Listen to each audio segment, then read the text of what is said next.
Hi, story fans. Just the writing wrap. I'm back with the Kaiju Coach. It's been a while. We've got new digs set up for that. We are here to talk all things Kaiju.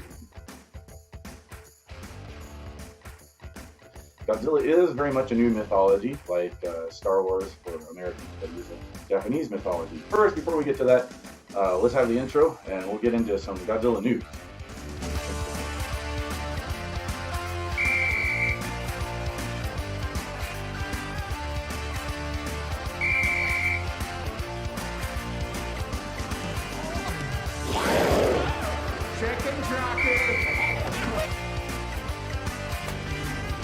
What do I sacrifice? Everything!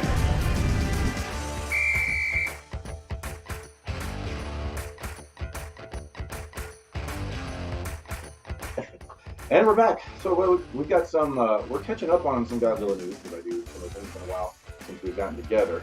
Some of you already know that the next legendary Godzilla film is going to be called Godzilla X Kong Supernova. Something sounds explodey already. We've had a little bit of a teaser for that. What do you think of that little teaser, Kaiju Coach? You know, there's not a whole lot in it. It's going to be another monster movie, which I'm always good for. Another Godzilla movie, I'm always here for it. I've seen all the other Godzilla experts, if you will, get into the whole thing, trying to break down all the what they got Easter eggs in the video, trying to figure out what it's going to be. And we've heard them speculate that it's going to be Space Godzilla. Heard them, all the kind of stuff out there. I don't know who it's going to be. It's going to be another Godzilla. It makes me happy. But if I had my choice, Gigan. Please. Okay. Gigan. Space Godzilla, no, it's not the 80s. He doesn't need the big shoulder pads up on there to make him look big. No. So his ability to fly in the past has caused some pretty substantial damage. The flying and the saws on his belly cut Godzilla's shoulder, created some damage. So who's going Supernova? Godzilla himself?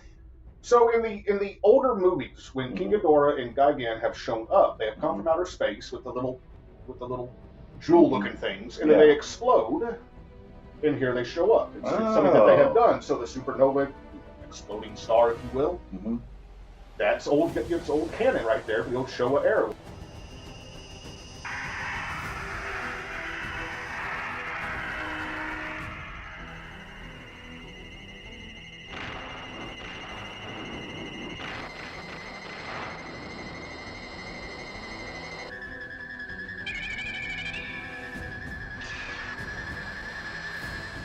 So it can work.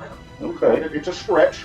I'm not a Space Godzilla fan. Sorry, folks. Right. I'm just not a fan. I'm a Gigan. Behind King Ghidorah, I think Gigan is the next most menacing antagonist Godzilla faces. And so I'm just a big fan, and I just hope that he's the one. We've been talking about this earlier, but Space Godzilla is like one of those first round superhero movies where Iron Man faces basically another Iron Man, or Superman faces basically Zod, who is another just evil Superman. Or the Incredible Hulk, where Hulk is facing Abomination, who's basically just another Hulk. So you don't want to. It's a clone match. Those are interesting little matches, but maybe they won't make for as interesting a story. And with all this debate back and forth over which of those two space monsters, we might not get either of them. Why is that? Might not get either because really, for the first time, there's an American Godzilla in Legendary, Warner Brothers, and a Toho Godzilla being in production at the same time. That hasn't happened with the '98. Abomination came out, there was not a Godzilla movie in Toho in production. When Shin Godzilla came out, it was after the original Legendary 2014, so they've never been in production at the same time. So Toho, who's notoriously tight with their kaiju for good reason, may not be willing to share any new kaiju. They may want to keep their options open for their next Godzilla Minus One. Do you anticipate any secondary kaiju to be in a Godzilla Minus One style story, or? In Godzilla Raids Again. Yeah. That's where Anguirus makes his appearance. That's what I was thinking. I have heard rumors that there's going to be another monster in the next Toho Godzilla Minus One series. I have not heard that. That is a rumor. I have nothing to verify that. The stuff that I've read out of the bajillion Godzilla things that I read online. And I think that would be an interesting take. So I don't know what they're going to do with that, but it's just more Godzilla. And I'm here for more Godzilla. We're all here for more Godzilla.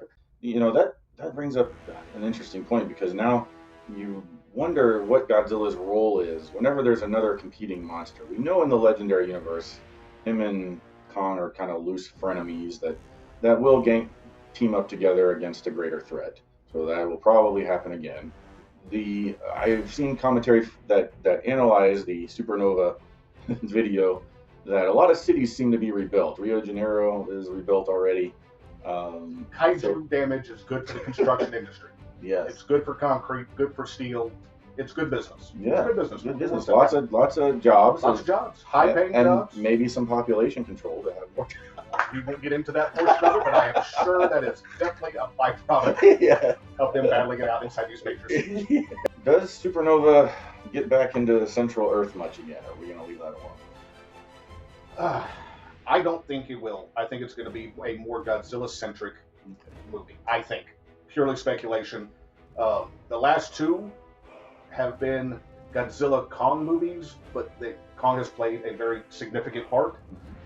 I think in this one, Legendary goes back to being more Godzilla-centric. I think Kong's definitely going to be a part of that. It is Godzilla x Kong. But I think we're looking at more of a Godzilla-centric movie in that. But I think there's an interview with people from Legendary that they saw that Godzilla Minus One could actually do a good human story arc, and they thought, oh, maybe we should try a little harder to do that with our Legendary monsters. You didn't agree with that. No. No. Okay. Godzilla Minus One, I've said this in previous videos, we've said this before, greatest Godzilla movie ever made. It won an Oscar. It's amazing. It's incredible. And yes, the human story to that is a major part of its success. It's the story of Japanese culture in transition from Bushido Code to actually caring about life and humanity and how that works. It's an amazing story. Legendary. Make monster movies. Make monster movies. Make big monsters. Give me big monsters fighting it out. I don't care if you bring all the new ones out. Yes. Let's see Behemoth out there. Pay-per-view event. Yeah, let's see it. Let's do that. Put them in an octagon. Yeah, we have lots of coliseums here in the United States. They don't have to sleep in the Roman one. They can go sleep in Jerry's Road in Dallas. That's fine. Yes. Cowboys aren't doing anything with it. So let's do that. Just stick with the kaiju. Stick with the monster movies. We haven't destroyed Dallas yet. Well, because it's Texas, and we like to shoot animals in Texas, and so kaiju are not stupid. Yeah, okay. So speaking of Godzilla's role in Minus One in the culture, it is actually, let's get into the mythology portion of this, what I want to talk about a little bit Set you up for this. of, looking about different types of dragons. And dragons for Japan are often elemental. They can be good or bad. They look a lot like Chinese dragons, except they've only got three fingers. How many fingers does Godzilla have? Looking at the one across here, he's got 4. Yeah, so 4. He's got 4. So that is, I believe, more 3 and a thumb, depending which one you're looking at. in ancient in ancient times. I think it goes Korean dragons had 4 fingers, Chinese had 5. For some reason, Japanese dragons had 3.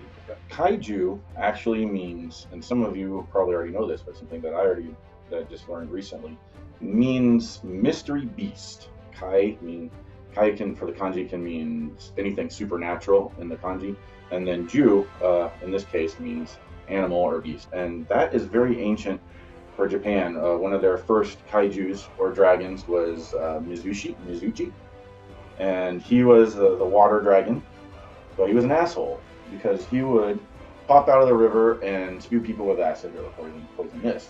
It's kind of rude. Yeah, and kind so of rude. They're just walking along. So you had this hero that went to confront him, and dragons for Japan normally mean they come at a time of specific trauma in their history. So Mizuchi was representing during feudal Japan several years of huge, horrendous floods in the river plain. So the hero in the Mizuchi story, instead of fighting the dragon directly, and you'll find a theme right here where the Japanese don't run up with a sword and normally just slay their dragons. They trick them.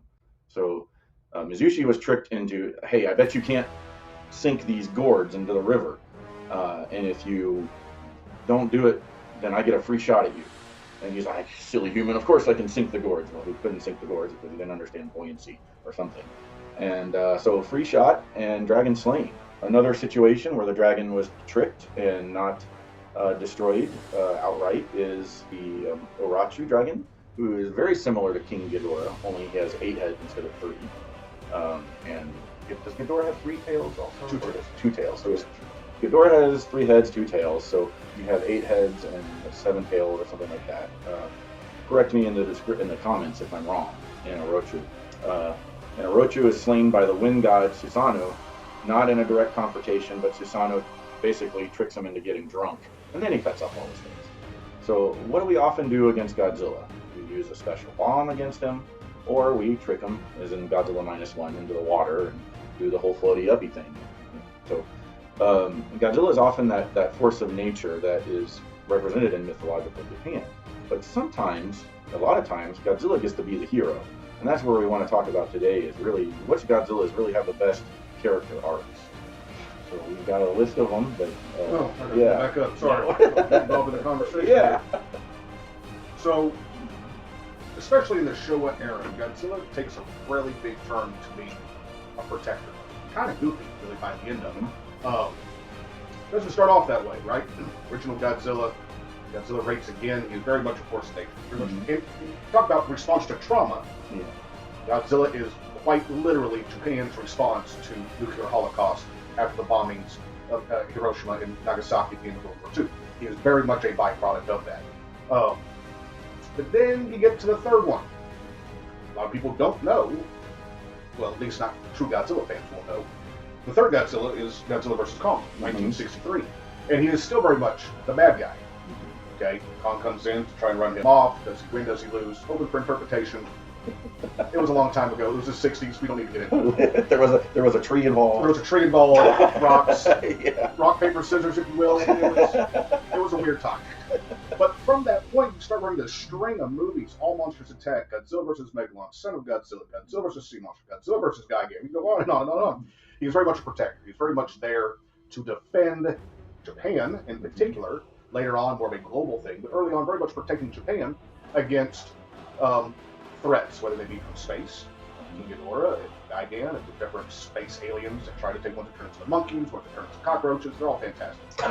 Cockroaches, I forgot them. Godzilla vs. Megalon, it's the sea people from Seatopia, Atlantis.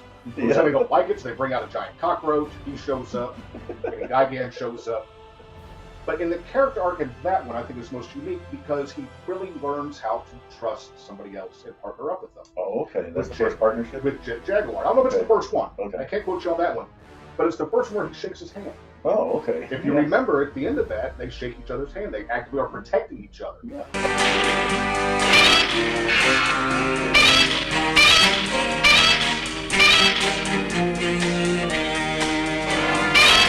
And that's really the first time you kind of see that kind of an intimate friendship bond, not named Anguirus, who's more like his dog, to form with Godzilla. And I think that one is the most interesting character arc of that whole Showa era series because it shows a true friendship. Yes. Thank you. Thank you, sir. So that's a very interesting and unique take on the Godzilla. Which is better than the end of Godzilla v Kong with you kind of on the nod.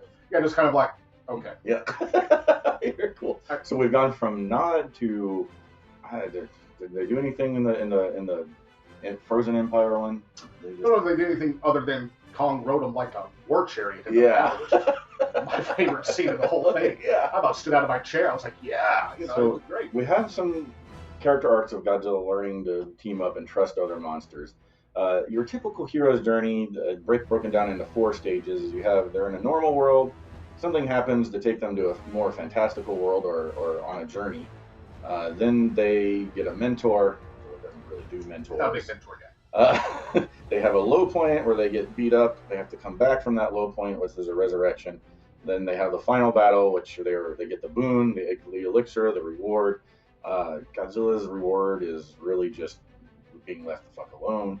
But language, Mr. Hyde. Yes. Language, sir. Language. I'm not going to mark this kid friendly.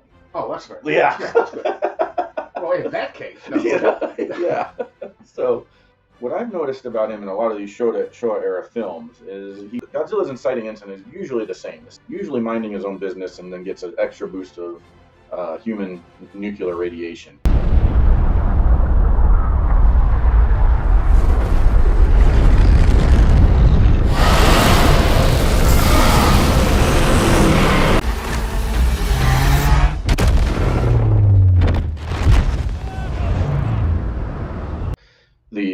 The one that shall be not be named when he's just an iguana and gets some nuclear radiation and becomes a bigger iguana. He does.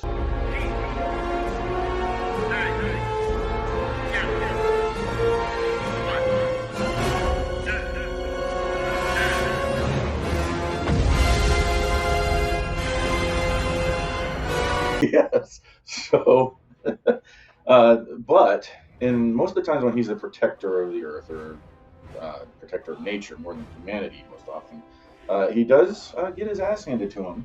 He does. Yes. He is, as we had talked earlier, my reference, for those of you who grew up in the 80s and 90s, you get this reference more than anyone who's younger. He's the Jean-Claude Van Damme of Kaiju, as opposed to Steven Seagal. Jean-Claude Van Damme in his movies gets his butt handed to him every time, and then makes the dramatic comeback to overcome and win. Where Steven Seagal just shows up and kicks everybody's butt. From the very get-go, barely breaks a sweat, and you move on with it. And while you like to think that Godzilla is Steven Seagal, if you look at it, he does always have a rock bottom. Yeah. He does always eventually get defeated in some way that he has to come back from. He has a penchant for that low point and coming back. Makes him a more interesting character. Kong has experienced some of that lately, but did he get in the first Kong movie? Did Kong get beat up at all? Which first Kong movie? 1933? Well, and he dies. He died. The ones where he doesn't die. Okay. the Kong Skull Island. He fights.